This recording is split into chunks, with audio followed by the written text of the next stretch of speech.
श्रीमद्वाल्मीकि रामायण किष्किंधा कांड अध्याय 58। संपाति का अपने पंख जलने की कथा सुनाना, सीता और रावण का पता बताना तथा वानरों की सहायता से समुद्र तट पर जाकर भाई को जलांजलि देना। जीवन की आशा त्याग कर बैठे हुए वानरों के मुख से ये करुणाजनक बात सुनकर संपाति के नेत्रों में आंसू आ गए। उन्होंने उच्च स्वर से उत्तर दिया, वानरों, तुम जिसे महाबली रावण के द्वारा युद्ध में मारा गया बता रहे हो, वह जटायु मेरा छोटा भाई था। मैं बूढ़ा हुआ, मेरे पंख जल गए, इसलिए अब मुझमें अपने भाई के वैर का बदला लेने की शक्ति नहीं रह गई है। यही कारण है कि यह अप्रिय बात सुनकर भी मैं चुपचाप सहे लेता हूँ। पहले की बात है, जब इंद्र के द्वारा वृत्रासुर का वध हो गया, तब इंद्र को प्रबल जानकर हम दोनों भाई उन्हें जीतने की इच्छा से पहले आकाशमार्ग के द्वारा बड़े वेग से स्वर्गलोक में गए। इंद्र को जीतकर लौटते समय हम दोनों ही स्वर्ग को प्रकाशित करने वाले अंशुमाली सूर्य के पास आए। हम में से जटायु सूर्य के मध्याह्न काल में उनके तेज से शिथिल होने लगा। भाई को सूर्य की किरणों से पीड़ित और अत्यंत व्याकुल देख मैंने स्नेहवश अपने दोनों पंखों से उसे ढक लिया। वान शिरोमणियों, उस समय मेरे दोनों पंख जल गए और मैं इस विंध्य पर्वत पर गिर पड़ा। यहाँ रहकर मैं कभी अपने भाई का समाचार न पा सका। आज पहले पहल तुम लोगों के मुख से उसके मारे जाने की बात मालूम हुई है। जटायु के भाई संपाति के उस समय ऐसा कहने पर परम बुद्धिमान युवराज अंगद ने उनसे इस प्रकार कहा, गृद्धराज, यदि आप जटायु के भाई हैं, यदि आपने मेरी कही हुई बातें सुनी हैं और यदि आप उस राक्षस का निवास स्थान जानते हैं तो हमें बताइए। वो अदूरदर्शी नीच राक्षस रावण यहाँ से निकट हो या दूर, यदि आप जानते हैं तो हमें उसका पता बता दें। तब जटायु के बड़े भाई महातेजस्वी संपाति ने वानरों का हर्ष बढ़ाते हुए अपने अनुरूप बात कही, वानरों, मेरे पंख जल गए, अब मैं बेपर का गीध हूँ। मेरी शक्ति जाती रही, अतः मैं शरीर से तुम्हारी कोई सहायता नहीं कर सकता, तथापि वचन मात्र से भगवान श्री राम की उत्तम सहायता अवश्य करूँगा। मैं वरुण के लोकों को जानता हूँ।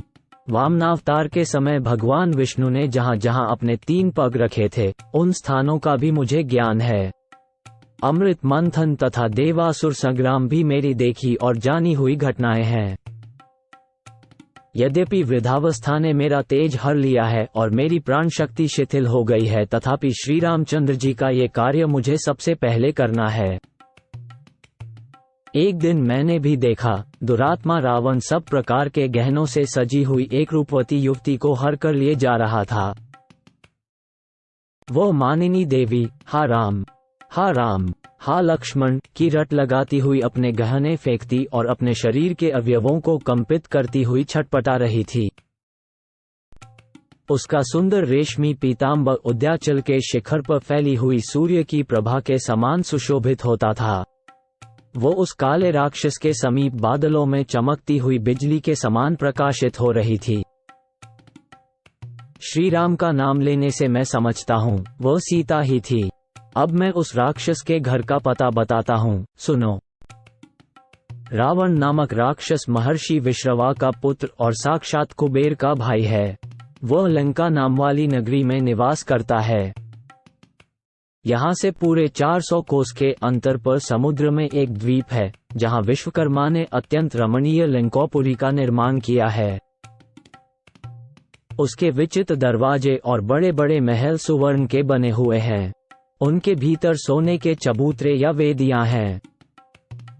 उस नगरी की चहारदीवारी बहुत बड़ी है और सूर्य की भांति चमकती रहती है। उसी के भीतर पीले रंग की रेशमी साड़ी पहने विदेह कुमारी सीता बड़े दुख से निवास करती हैं। रावण के अंतपुर में नजरबंद हैं। बहुत सी राक्षसियां उनके पहरे पर तैनात हैं।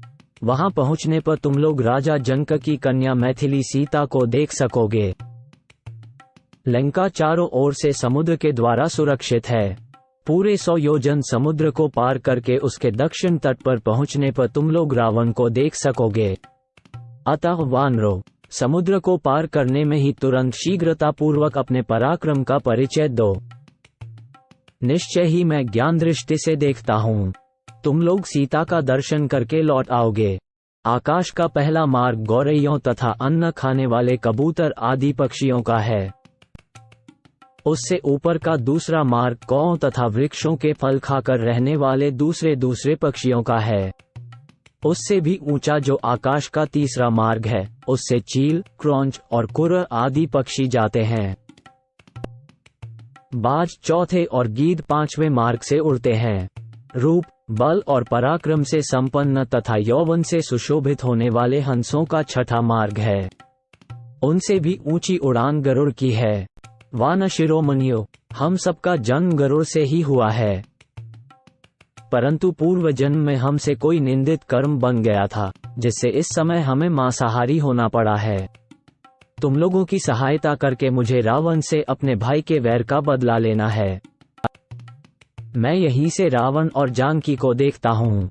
हम लोगों में भी गरुड़ की भांति दूर तक देखने की दिव्य शक्ति है। इसलिए वानरों, हम भोजन जनित बल से तथा स्वाभाविक शक्ति से भी सदा 100 योजन और उससे आगे तक भी देख सकते हैं। जातीय स्वभाव के अनुसार हम लोगों की जीविका वृत्ति दूर से देखे गए दूरस्थ भक्ष्य विशेष के द्वारा नियत की गई है तथा जो कुक्कुट आदि पक्षी हैं, उनकी जीवन वृत्ति वृक्ष की जड़ तक ही सीमित है। वे वहीं तक उपलब्ध होने वाली वस्तु से जीवन निर्वाह करते हैं। अब तुम इस खारे पानी के समुद्र को लांघने का कोई उपाय सोचो। विदेह कुमारी सीता के पास जा सफल मनोरथ होकर किष्किंधापुरी को लौटोगे। अब मैं तुम्हारी सहायता से समुद्र के किनारे चलना चाहता हूँ। वहां अपने स्वर्गवासी भाई महात्मा जटायु को जलांजलि प्रदान करूंगा।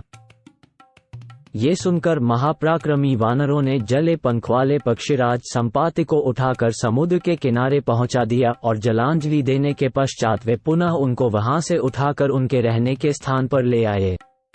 उनके मुख से सीता का समाचार जानकर उन सभी वानरों को बड़ी प्रसन्नता हुई।